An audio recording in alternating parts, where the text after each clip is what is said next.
नमस्कार दोस्तों, आपका स्वागत है मेरे इस चैनल पे जहां पर हम मेडिसिन की इस दुनिया की साइंस समझने की कोशिश करते हैं बहुत ही आसान से और सरल शब्दों में।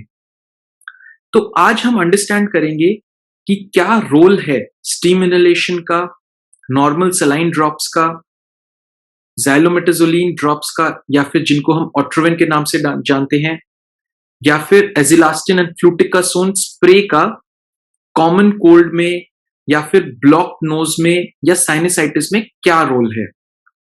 तो फ्रेंड्स एक्चुअली होता क्या है कि जब आपको कॉमन कोल्ड होता है, साइनसाइटिस होता है, तो आपको या तो ब्लॉक्ड नोज होगी या रनी नोज होगी एंड उसके साथ या तो हेडेक हो सकता है या नहीं हो सकता है। अब एक्चुअली होता क्या है कि जब आपको एलर्जी होती है, किसी भी तरह का एलर्जन होता है जिसको हम बोलते हैं एलर्जिक साइनसाइटिस लोगों को होता है, तो अगर एलर्जी होती है किसी चीज से या फिर इंफेक्शन होता है, तो आपके नेजल कैविटी में एक रिएक्शन होता है जिसको हम बोलते हैं इन्फ्लेमेटरी रिएक्शन।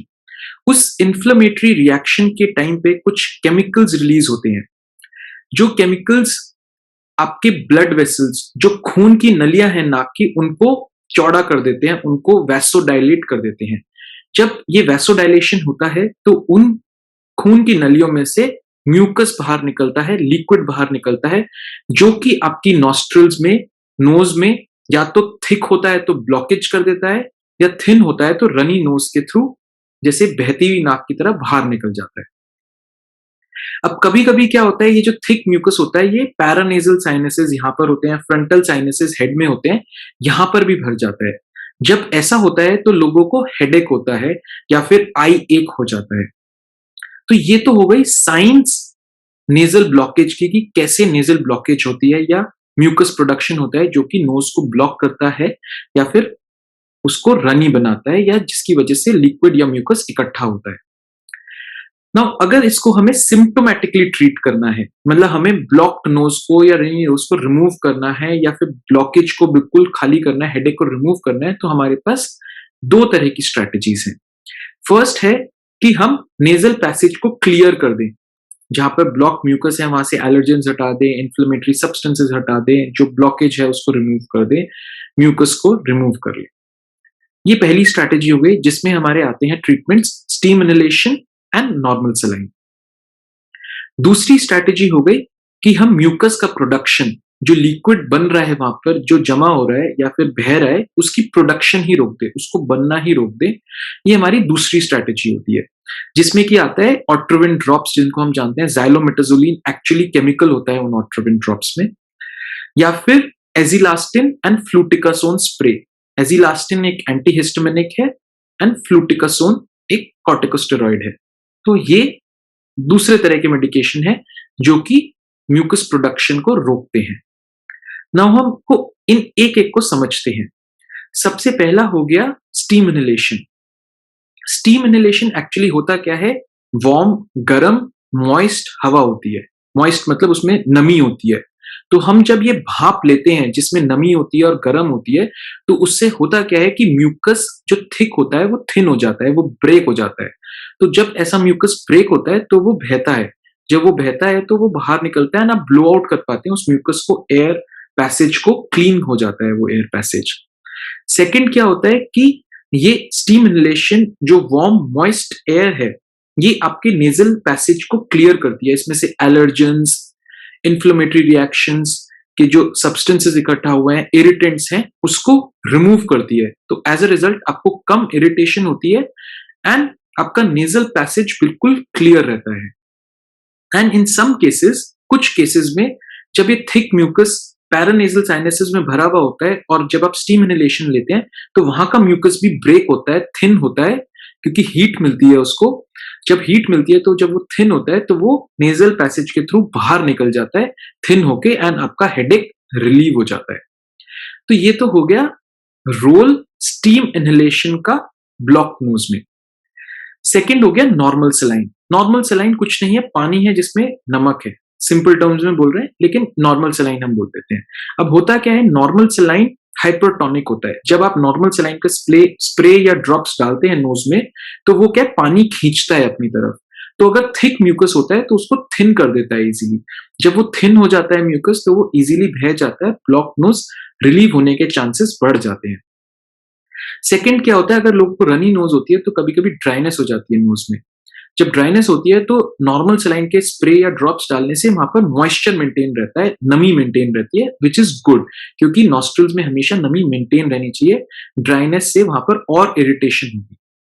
थर्डली होता क्या है कि नॉर्मल सलाइन लेने से अगेन जैसे कि स्टीम इनहेलेशन में होता है, वैसे ही नेजल पैसेज क्लियर हो जाता है, इसमें से इरिटेंट्स, एलर्जेंस, इन्फ्लेमेटरी सब्सटेंसेस हट जाते हैं, तो नेजल पैसेज क्लियर हो जाता है, जिससे कि आपको फर्दर इरिटेशन या फर्दर रिएक्शंस नहीं होते हैं। बट हमें ये जानना जरूरी है कि अगर आपका एक्यूट फेज ऑफ कंजेशन है, जो कि होता है कि जब एक्यूट इन्फ्लेमेशन हो रही है, जबकि ब्लड वेसल्स जो आपके खून की नलियां हैं वो ऊज आउट करे जा रही हैं, भर भर के खूब सारी क्वांटिटी में म्यूकस और लिक्विड निकाले जा रहे हैं नोस्ट्रल्स में, उस टाइम पे अगर आप नॉर्मल सलाइन डालेंगे तो शायद वो इफेक्ट ना करे। उसका रीजन ये है कि आपका नेजल पैसेज थोड़ा सा क्लियर होगा नॉर्मल सलाइन डाल के, लेकिन इतनी देर में ज्यादा म्यूकस प्रोड्यूस हो जाएगा, क्योंकि आप एक्यूट फेज ऑफ कंजेशन में हैं जहां की बहुत ज्यादा म्यूकस प्रोडक्शन हुए जा रहा है। तो ऐसे केस में जनरली कभी कभी नॉर्मल सलाइन काम नहीं करता है। तो ये हमें लेके चलता है दूसरे एस्पेक्ट ऑफ ट्रीटमेंट में, जहां पर कि हम प्रोडक्शन ऑफ ये म्यूकस को या लिक्विड के प्रोडक्शन को नेजल कैविटी में रोकते हैं। इसमें सबसे पहला ट्रीटमेंट आता है xylometazoline drops. Xylometazoline chemical name है, हम इसको ऑट्रोविन ब्रांड नेम के नाम से ज्यादा जानते हैं, जो कि ऑट्रोविन ड्रॉप्स हम बोल देते हैं, जिसमें कि मेजरली ज़ाइलोमेटाज़ोलिन होता है। ऑट्रोविन के अलग अलग ब्रांड्स हैं जिसमें नॉर्मल सलाइन भी होता है, बट एक ब्रांड में ज़ाइलोमेटाज़ोलिन होता है। अब ये ज़ाइलोमेटाज़ोलिन होता है वैसोकंस्ट्रिक्टर। वैसोकंस्ट्रिक्टर मतलब ये जो खून की नलियां हैं उसको कंस्ट्रिक्ट कर देता है, उनको दबा देता है। तो होता क्या है कि जैसे ही आपने खून की नली को दबा दिया, ऑट्रोविन ड्रॉप्स या ज़ाइलोमेटाज़ोलिन ड्रॉप्स डाली, खून की नलियां ड्रॉप हो गई, बिल्कुल कंस्ट्रिक्ट हो गई, बंद हो गई, एंड उसमें से लिक्विड का ऊज आउट या म्यूकस बाहर निकलना बंद हो गया। तो होगा क्या, 5 से 10 मिनट में जो म्यूकस ऑलरेडी प्रोड्यूस हो चुका था वो क्लियर आउट हो जाएगा आपके नेजल पैसेज से, वो हट जाएगा और नया म्यूकस नहीं प्रोड्यूस होगा। तो इसीलिए इसके इफेक्ट में 10 टू 15 मिनट्स लगते हैं। 10 टू 15 मिनट्स में आपको बिल्कुल सांस आ जाती है, ब्लॉक नोज रिमूव हो जाती है। क्यों? क्योंकि नेजल पैसेज हर 5 से 10 मिनट में वैसे ही क्लियर हो रहा है, एंड और जो एक्यूट कंजेशन प्रोड्यूस हो रहा था वो नहीं हो रहा है, क्योंकि वैसो कंस्ट्रिक्शन कर दिया, उनकी नलियां दबा दी गई हैं, जिसकी वजह से और म्यूकस या लिक्विड ऊज आउट नहीं हो रहा है आपके नेजल पैसेज में। बट हमको ये जानना जरूरी है कि इसके साइड इफेक्ट्स भी होते हैं। सबसे पहला साइड इफेक्ट्स होता है रिवर्स कंजेशन। रिवर्स कंजेशन क्या होता है, जब ज़ाइलोमेटाज़ोलिन का इफेक्ट 10 से 12 घंटे में खत्म होता है तो वैसोडाइलेशन ज्यादा अमाउंट की हो जाती है, मतलब खून की नलियां एकदम से बड़ी हो जाती हैं और हो सकता है उसमें से ज्यादा म्यूकस निकल जाए और एकदम से ब्लॉकेज बढ़ जाए। तो ये एक इसका पहला साइड इफेक्ट है। सेकंड है एट्रोफिक राइनाइटिस, जो कि होता है लॉन्ग टर्म यूसेज पे। तो उसमें ड्राइनेस हो जाती है वेसल्स वहां की, क्योंकि कोई भी वेसल को आप कंस्ट्रिक्ट डायलेट कर रहे हैं आर्टिफिशियली, तो उसमें एट्रोफिस राइनाइटिस हो जाता है, जो कि अभी डिस्कस नहीं करेंगे, बट ये जानना जरूरी है कि ये एक बहुत बड़ा साइड इफेक्ट है ज़ाइलोमेटाज़ोलिन का। तो इसीलिए ये वीडियो ओनली आपकी इंफॉर्मेशन के लिए है, ये आपकी ट्रीटमेंट के लिए नहीं है। इस वीडियो के बेसिस पे आप कोई भी ट्रीटमेंट मत स्टार्ट करिएगा। इस वीडियो के बेसिस पे ज़ाइलोमेटाज़ोलिन यूज करने की कोई जरूरत नहीं है। ये ओनली तब के लिए है अगर आप यूज कर रहे हैं या फिर आप इंफॉर्मेशन चाहते हैं कि ब्लॉक नोज को जनरली रिमूव करने के क्या तरीके होते हैं। इस वीडियो को देख के आप अपने ट्रीटिंग मेडिकल डॉक्टर को कंसल्ट कर सकते हैं कि आपको क्या एक्चुअल ट्रीटमेंट लेनी चाहिए। ये वीडियो ओनली फॉर इंफॉर्मेशन है। सो नाउ आपने जाना ज़ाइलोमेटाज़ोलिन, जो कि वैसोकंस्ट्रिक्टर होता है। नाउ दूसरा कैटेगरी ऑफ मेडिकेशन इसमें है एज़िलास्टिन एंड फ्लूटिकासोन। एज़िलास्टिन एक एंटीहिस्टामिनिक है एंड फ्लूटिकासोन एक स्टेरॉइड है। तो एज़िलास्टिन फ्लूटिकासोन का कॉम्बिनेशन स्प्रे आता है, जो कि नॉस्ट्रिल्स में डाला जाए तो ये क्या करता है, ये इन्फ्लेमेशन को रोकता है। और जैसे कि मैंने समझाया, या तो इन्फेक्शन होगा या एलर्जी होगी, दोनों ही केसेस में सबसे पहले इन्फ्लेमेशन होता है। इन्फ्लेमेशन खून की नलियों को चौड़ा करता है, जिसकी वजह से म्यूकस प्रोड्यूस होता है आपकी नोज में। अगर आपने इन्फ्लेमेशन को ही दबा दिया तो खून की नलियां चौड़ी नहीं होंगी और म्यूकस प्रोडक्शन होगा नहीं। तो ये बेसिकली एक्शन होता है एजिलास्टिन और फ्लूटिकासोन स्प्रे का। ये इन्फ्लेमेशन लोअर डाउन करते हैं और इन्फ्लेमेशन लोअर डाउन होने की वजह से म्यूकस प्रोडक्शन रुक जाता है। अब इस अंडरस्टैंडिंग को जनरली हम यूज कैसे करते हैं, ये इस अंडरस्टैंडिंग को प्रोग्रेशन में कैसे लाएं, उसका ये तरीका होता है कि जब आपको हेडेक या ब्लॉक नोज हो रही है तो आप क्या कर सकते हैं, आप ऑट्रोविन के ड्रॉप्स डाल के, ऑट्रोविन का स्प्रे लेके, मतलब ज़ैलोमेटाज़ोलिन का स्प्रे लेके, आप एक एक ड्रॉप्स या एक एक स्प्रे का पफ लेके आप 5 to 10 मिनट्स वेट करिए। तो ऐसे केस में क्या होगा, म्यूकस प्रोडक्शन रुक जाएगा एंड जो थोड़ा बहुत म्यूकस होगा वो क्लियर हो चुका होगा। अब आप नेक्स्ट स्टेप में ले सकते हैं स्टीम इनहेलेशन।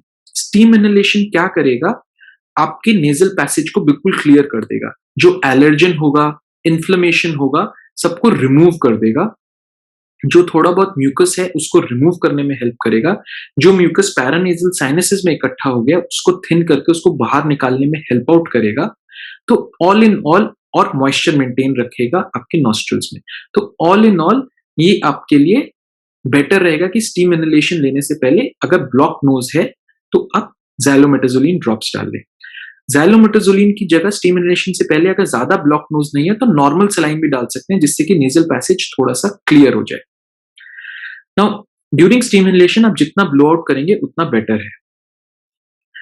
स्टीम इनहेलेशन के 10 से 15 मिनट बाद आप क्या कर सकते हैं, एजिलास्टिन और फ्लूटिकासोन के स्प्रे डाल सकते हैं। अगर आपको एक्यूट साइनसाइटिस है या साइनसाइटिस होता रहता है तो फ्लूटिकासोन या एजिलास्टिन स्प्रे से होगा क्या कि आपकी नॉस्ट्रल्स में से इन्फ्लेमेटरी रिएक्शन दब जाएगा।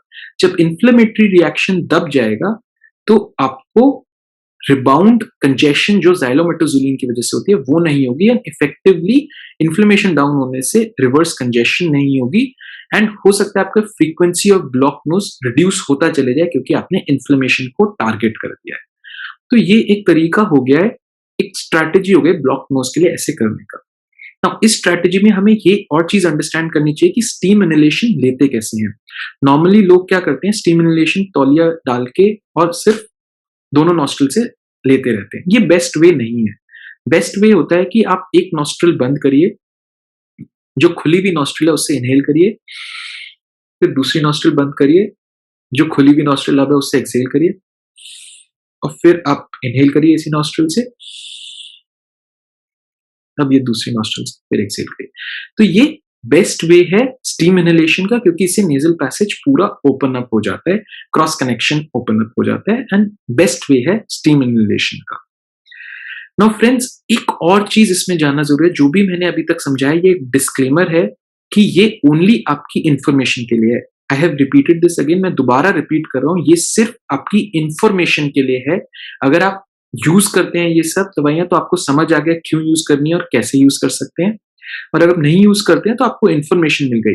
बट प्लीज, जो मैंने वीडियो में बताया उसमें से कुछ भी करने से पहले आपको अपने ट्रीटिंग मेडिकल डॉक्टर की प्रिस्क्रिप्शन के बेसिस पे ही ट्रीटमेंट करनी चाहिए, उस बेसिस पे ही और उस प्रोटोकॉल को ही फॉलो करना चाहिए। इस वीडियो को देख के कोई ट्रीटमेंट स्टार्ट नहीं करनी है, कोई ट्रीटमेंट मॉडिफाई नहीं करनी है। ये ओनली प्योरली इंफॉर्मेशन के लिए है।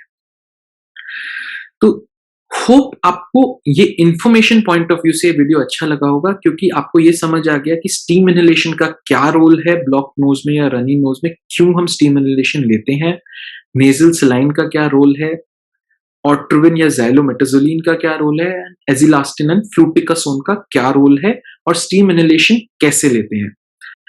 तो फ्रेंड्स, अगर आपको मेरा वीडियो पसंद आया, इंटरेस्टिंग लगा, तो प्लीज इसको लाइक करिएगा, शेयर करिएगा, सब्सक्राइब करिएगा, और हाँ, मेरे अगले वीडियो का जरूर इंतजार करिएगा।